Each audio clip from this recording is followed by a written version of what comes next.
Oyez, oyez, braves gens. Écoutez-moi de la bonne oreille. J'ai quelque chose d'important à vous dire.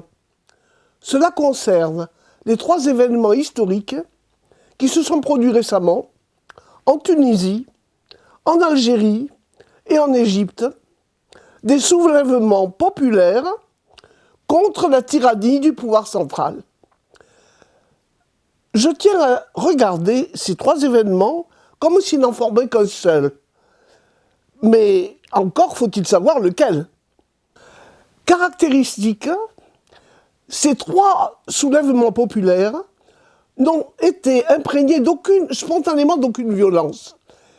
Ils se sont manifestés sur la place publique avec un entrain, un courage, une décision et une clarté d'opinion très singulière, car dans les 3 cas, aucune idéologie politique n'a été le motif leader de l'insurrection.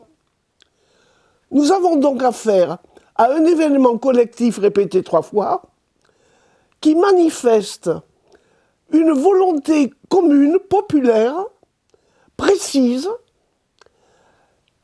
qui demande la chute du pouvoir tyrannique au nom d'on ne sait quel principe, puisqu'aucune politique, aucune idéologie ne lui donne un sens. Nous devons donc le regarder comme un événement naturel, beaucoup plus significatif si aucune influence idéologique ne l'affecte. Et c'est très caractéristique. Quand on a interrogé certaines personnes pour qu'elles disent individuellement ce qu'elles voulaient, on a pu entendre plusieurs fois des femmes en particulier dire que ce qu'elles revendiquaient, c'était le droit d'exister, le droit d'être elles-mêmes, le droit de s'habiller comme elles le voulaient, de penser comme elles le désiraient, de tenir la vie qu'elles voulaient mener comme elles l'entendaient, et non sous les directives tyranniques d'un pouvoir politique. Moi, j'ai été très frappé par cette requête, parce que c'est une requête de la loi naturelle.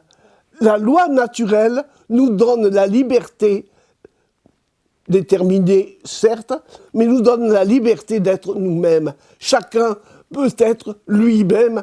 C'est l'autodéfense supérieure du droit à être soi-même. Il est étrange de voir ce même trait de signification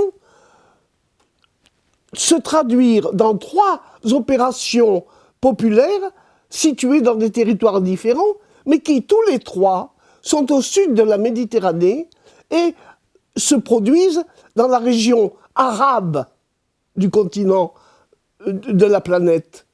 Il y a une situation géographique typique. Nous n'avons pas l'habitude de penser à la planète comme à un cerveau.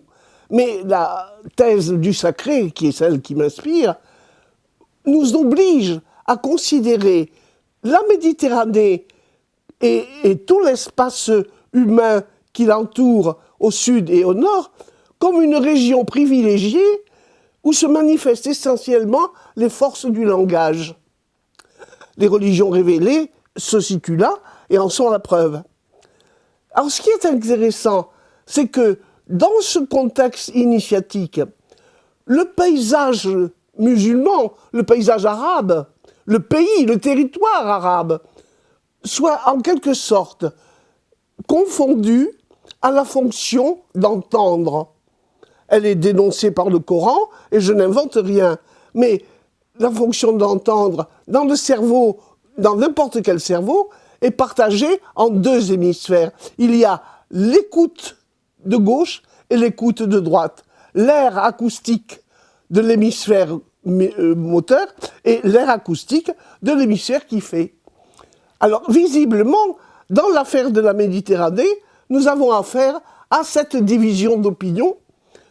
Une écoute droitière du côté musulman et arabe et une écoute gauchère du côté occidental et, disons, occidental du nord de la Méditerranée.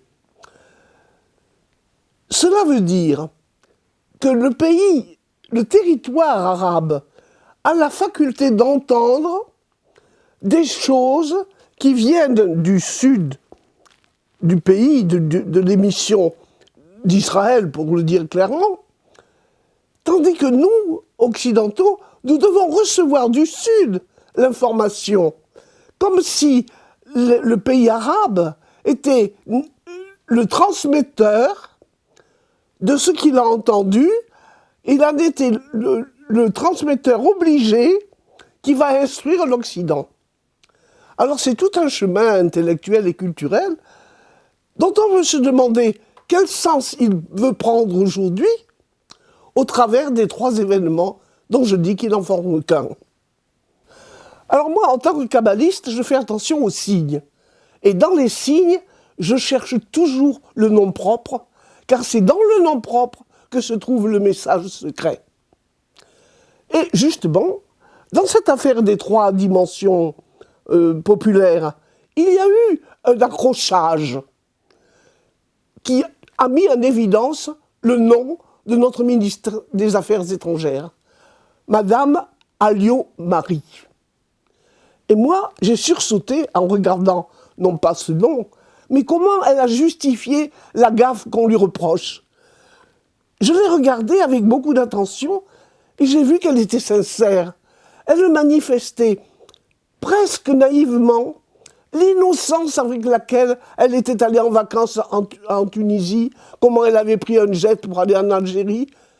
Et je me suis dit, cette femme, elle a été jouée. Elle a été jouée par l'énergie cosmique, parce que l'énergie cosmique utilisait son nom propre pour nous donner son grand message. Alors, ce message, il faut le lire. Alliot-Marie, en hébreu, peut se diviser en 5 syllabes. Al, Aleph, Lamed, le système de vérité et la connaissance qu'on peut en avoir. I, Yud, l'énergie évolutive qui fait procéder et avancer les choses. Ot, le signe, la lettre. Ce qui revient à nous dire que le message consiste à nous faire savoir que le système de vérité veut être connu à la lettre. Et en effet, Marie le confirme, en hébreu, ma, ce sont les choses, quoi, et ri, c'est la fécondité. Eh bien, nous avons besoin de ce message pour que la fécondité dans les choses soit enfin redoublée et remontée comme elle doit l'être. Dans ce cadre optique, si j'ose dire, ce qui compte, c'est de savoir quel est le sens du message qui peut nous arriver, à la fois par le sud de la Méditerranée et les pays arabes, et par la faculté d'entendre, qui serait le privilège de ce pays, écoute qui devrait nous être transmise à nous, occidentaux, pour que nous en fassions notre profit. Eh bien, moi, j'ai pensé que ce signe nous donnait à voir la réaction populaire de ces 3 pays comme un spasme profond de l'âme arabe, islamique, qui échappait à toutes les conventions modernes et politiques qu'on lui attribue, terrorisme et autres, fondamentalisme, et que du fond de la mémoire culturelle de l'islam montait un message qui avait eu de grands noms oubliés, portés par de grands noms oubliés. Je voudrais en citer quelques-uns. Rumi, Rusbehan, El-Halaj, Ibn Nasara, Ibn Arabi, et tous les soufismes. Toute cette partie prodigieuse de la culture islamique que, par exemple, M. Ben Laden ignore totalement. Ce sont des grands esprits. Rumi a écrit un livre de 2000 pages, pas seulement. M. Ibn Arabi a écrit je ne sais combien de volumes pendant sa courte vie. Il faut quand même savoir que ces auteurs-là, très inspirés, avaient le sens des lettres. Ils savaient, comme le dit très bien Louis Massignon, qui nous a fait connaître El Hadj, que tous ces auteurs avaient le sens de l'alphabet équatorial. Ils savaient d'où venaient les lettres, d'où venait l'information, d'où venaient les lumières divines qui se trouvent dans le Coran et qui sont répercutées dans les œuvres de ces grands esprits. Mais c'est ça l'âme islamique. Et elle a parfaitement rempli sa mission quand elle a produit les œuvres des 5 grands auteurs que je viens de citer. C'est cela que nous devons considérer. Et c'est, à mon avis, la mémoire de ces grands auteurs qui a enflammé de loin le peuple de Tunisie, d'Algérie et d'Égypte au même moment, parce que la mémoire collective en était arrivée au point où elle ne pouvait qu'exploser.